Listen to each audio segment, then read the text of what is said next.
Өнөөдөр миний ярих сэдэв бол metabolically healthy obesity буюу эрүүл тархалтын гэдэг энэ ойлголтын зөв үү гэдэг талаар ярих юм. За тархалт гэдэг бол одоо дэлхийн нийтийн хэмжээнд бол энэ зууны бол сар давхарлагдсан байгаа. Илүүдэлжин болон тархалтын давхалт барууны орнууд бол 50%-аас дээш. Монгол улсын хэмжээнд бол 13 онд хийгдсэн STEM судалгааны үр дүнд бол нийт хүн амын 54.4% нь бол илүүдэлжинтэй буюу тархалттай олон тогтоогдсон байна. За тэгээд бодис солилцооны хувьд эрүүл тархалт гэж хэлээд байгаа нь юу хэлээд байгаа вэ гэхлээр бодис солилцооны зүрх судасны бодис солилцооны эрсдэл хүчин зүйлүүд ашигладаг доор хүчин зүйлүүд нэгт хэвлэлийн тархалт, гипертриглицерид нэмийн их нэгтралтай липопротеидын бууралт, даралт ихсэлт, өлөөний цэсний глюкоз ихсэлт, үүнээр нэмэгдээд системийн өрөвсөл болон инсулин дүржигэл зэрэг байх. Эдгээр аль нэг байхтал энэ зүрх судасны буюу бодис солилцооны эрсдэлтэй тархалт гэж үзнэ. За бид нар тархалтыг бол биеийн индексийн дагуу хэвийн болон илүүдэлжинтэй тархалттай гэж ангилдаг. Үүний дагуу сүүлийн одоо энэ яг тархалтын дотор шинжилгээ хийгээд ямар нэгэн байдлаар бодис солилцоонд ямар нэгэн өөрчлөлтөө шинж тэмдэггүй ийм байгаа хүмүүсийг бодис солилцооны хувьд эрүүл тархалт гэдэг тусдаа бүлэг болоод сүүлийн хэмжээгээр нэлээд олон судалгаанууд хийгдсэн. Судлаачдын анхаарлын төлөвөөс асуудал. Ингээд бол Европын орнуудад хийгдсэн судалгаагаар эрүүл тархалт гэж хэлээд байгаа нь эрэгтэйчүүдийн донд 3-32%-тай, эмэгтэйчүүдэд 11-ээс 34% энэ тархалттай байсан байна. Энэ Крамер нарын одоо мета-анализийн 12 судалгаа нийт 61,000 орчим оролцогчдыг хамруулсан мета-анализд бол хэвийн жинтэй хүмүүсийн дотор 6% нь бол бодис солилцооны өөрчлөлттэй байдаг бол тархалттай хүмүүсийн дотор 8.9% нь бол ямар нэгэн бодис солилцооны өөрчлөлтгүй байдаг байна. За тэгээд энэхүү одоо нэг тусдаа энэ бүлэгтэй холбоотойгоор ямар асуудал гарч ирсэн бэ гэх юм бол энэ эрүүл тархалтын үед тавилан ямар юм бэ? Энэ зүрх судасны өвчнийг үүсгэх эрсдэл болох уу юу? Тархалтын үед авдаг менежмент нь эрүүл тархалтын үед хэвээрээ байх уу өөрчлөлт гэдэг асуултууд дагаж гарч ирсэн. Тэгээд нэлээд олон судалгаанууд хийгдсэн. Энэхүү судалгааны хэрэгцээ мета-анализing юм болохоор за энд бол одоо бодис солилцооны хувьд эрүүл хэвийн жинтэй хүмүүсийг илүүдэлжинтэй бодис солилцооны хувьд эрүүл хүмүүстэй харьцуулахад эрсдэл бол 10% илүү байгаа. Зүрх судасны өвчлөлийн шинэ тохиолдлуудын өвчлөлийн тохиолдлууд бол өндөрсөж ирсэн байна. Харин бодис солилцооны хувьд ямар нэгэн өөрчлөлт тархалттай хүмүүстэй харьцуулахад 19%-аар нэмэгдүүлж ирсэн байна.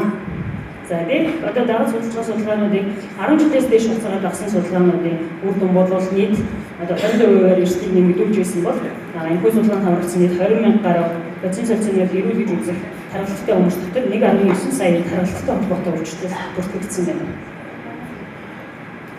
За харин бодис солилцооны биеийн хэмжээний ижил бүлгүүд дотор бодис солилцооны өөрчлөлттэй болон хэвийн бүлгүүдэд харьцуулахад зүрх судасны өвчнөр өгдөх эрсдэл 3 дахин өндөр байсан байна. Мөн илүүдэлжинтэй болон тархалттай бүлгүүдэд мөн ижил эрсдэл нэмэгдүүлж байна. За дээр бүлгүүдэд хэвийн жинтэй бодис солилцооны хувьд ямар нэгэн өөрчлөлт эрүүл хүмүүсийн бусад бүлгүүдтэй харьцуулсан харьцаа энэ дээр харагдаж байна.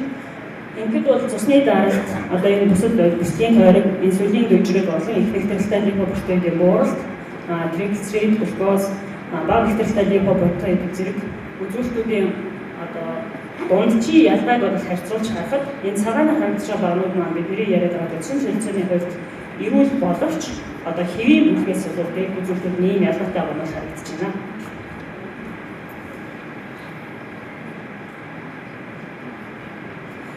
За дээр үзүүлэлтүүд байхаас гадна одоо засрын судалсан одоо үр дүнгууд судалсан гарах өөрчлөлтүүд ямар байгааг олон судлаачид судалсан байна. Ингээд бол битэн судалсан дотор битэн судалсны шохоожлтын одоо индекс бол бодис солилцооны хувьд ямар нэг өөрчлөлтгүй боловч биеийн ихсэх тусам энэ шохоожлтын судасны шохоожлтын индекс бол одоо нэмэгдэх ажил болж байсан байна. Үүнээс гадна бол интемийн зузаал цусндах одоо цусны өрсөлдөөний төлөвлөлийг бууруулж зүүн хавтны зузаалыг нэмэгдүүлж байсан судалгаа тогтоогдсон байна. За эрүүл тархалт гэж яриад байгаа энэ MHO чихрийн шижин өвчин үүсэх эрсдлийг одоо 4 дахин нэмэгдүүлж байна. Одоо бид нэр бол бодис солилцооны хам шинжтэй буюу 3 буюу түүнээс дэш эрсдэл хүчин зүйл агуулсан бүлэг маань одоо хэвийн хүмүүстэй харьцуулахад чихрийн шижийн өвчнөрийн шиг өвчлөлт эрсдлийг 5 дахин нэмэгдэг гэдэг бол одоо эрүүл тархалт ч гэсэндээ чихрийн шижийн өвчин үүсэх эрсдэл 4 дахин нэмэгдүүлж байна. За харин дараалал ихсэлт үүсэж байгаа шинэ тохиолдлуудыг судалж үзэхэд хэдийгээр одоо энэ 300 вакцин зураас нь одоо юу вакцины зөвлөлийн эрүүл тархалтыг харуулж байна. Хэдийгээр эхний одоо 4 жил хүртэлх хугацаанд ижил байсан боловч өмнөөс хойш огцон дараалал ихсэлтийн тохиолдлын тоол нэмэгдэж байгаа харагдаж байна. За мөн дэтгэн судасны эмгэг үүсэх эрсдлийг одоо энд их дээдлийн баганд бол бүсгийн тойргийн хэмжээг квантил дутамд бол харьцуулан эрсдлүүдийг харьцуулан харуулсан байна. Доотлын хэмжээнд бол бүсгийн тойргийн хэмжээ. Эхнийх бол зөвхөн нас олон тамхи таталтыг засварлаж тэнцвүүлж одоо тооцоол бол эрсдэл бол одоо нэмэгдсэн бүсгийн тойргийн хэмжээ олон биеийн жингээс нэмэгдсэн нэмэгдэж байгаа нь харагдаж байна. За үүнээр нэг сонирхолтой үр дүн гэх юм бол одоо энд одоо бүсгийн тойргийн хэмжээнээс биеийн нэгсээс бүсгийн тойргийн нөлөөг тэнцвүүлж үзэхэд бол эрсдэл нэлээд буурч байсан бол илүүтэйгээр бүсгийн тойргийн хэмжээ дэтгэн судасны эмгэгт нөлөөлдөг болох нь харагдаж байна. За дэтгэн судасны эмгэг үүсгэхэд эрүүл бүлэгтэй харьцуулахад бусад одоо биеийн жин нэмэгдэх тусам вакцины солилцооны хамшигын өөрчлөлтүүд нэмэгдэх тусам эрсдэл улам нэмэгдэх болох нь нөхөн зүйлээс харагдаж байна. За дээрээс дүгнэж үзэхэд биеийн жингийн индекс одоо ижил бүлэгт бол вакцины солилцооны үзүүлэлтүүд бол ялгаатай байгаа харагдаж байна. Дараа нь вакцины солилцооны хувьд эрүүл одоо хүмүүс ч гэсэн биеийн илүүдэл жинтэй тархалттай хүмүүс бол одоо зүрх судасны өвчлөлт үүсэх эрсдэл илүү хэвийн жинтэй хүмүүстэй харьцуулахад өндөр байна.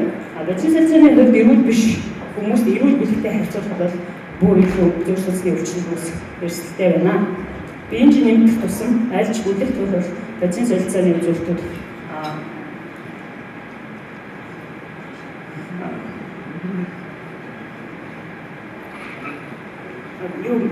одоо түрүүчийн юуны графикээр харсан шиг вакцины солилцооны хам шинжээ үзүүлэлтүүд бол юу муудж байна.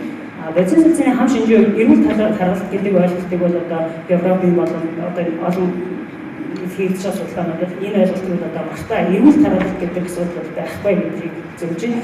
Вакцины солилцооны хувьд ямар нэгэн байдлаар одоо өөрчлөлтгүй байгаа зөвхөн одоо өөрчлөлтөө болох завсрын үе юм аа гэдгийг хэлж байна. За мөн энэ хүү эрүүл тархалт гэдэг байгаа зүйл маань дараалт ихсэлт олон чихрийн шижийн өвчин, зүрхний ишимийн өвчин үүсэх эрсдлийг нэмэгдүүлж байна. За тэгээд эрүүл тархалт гэдэг байгаа ойлголт маань зөвхөн хоньны арьсны мөрсөн чихэн юм шүү.